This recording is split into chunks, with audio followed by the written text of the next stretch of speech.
Bahkan saya dengar katanya kepala desanya naik Rubicon. Kami aja belum tentu kebeli di sini. Wakil Ketua Komisi 2 Dede Yusuf Macan Effendi atau dikenal Dede Yusuf mengaku heran dengan kepala desa, kades, kohot atau A karena memiliki kendaraan mewah jenis Rubicon.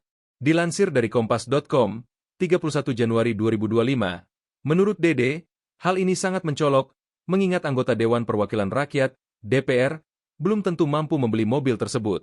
Pernyataan tersebut disampaikan Dede dalam rapat yang melibatkan Menteri Agraria dan Tata Ruang Badan Pertanahan Nasional, ATR BPN, serta Komisi 2 DPR di Gedung DPR, Senayan, Jakarta, Kamis, 30 Januari 2025.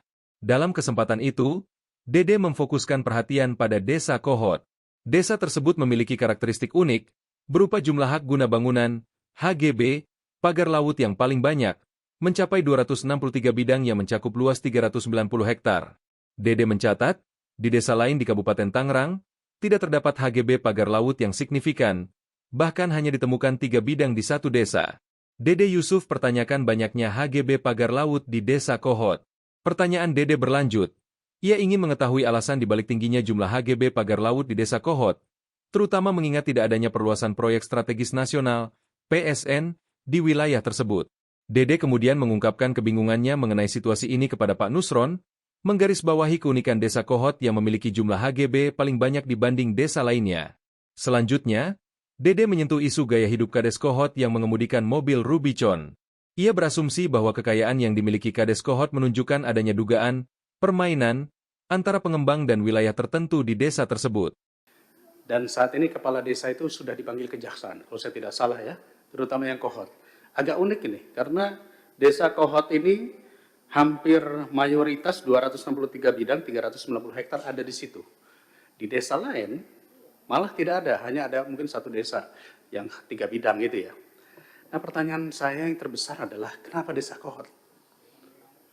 Kenapa harus di situ yang paling banyak? Padahal kalau kita lihat perluasan PSN tadi malah tidak ada sama sekali. Lalu kenapa pemerintah daerah, terutama dalam hal ini adalah Kabupaten Tangerang, dengan mudah membuat RT RW ataupun tata ruangnya tanpa melakukan pemantauan secara khusus?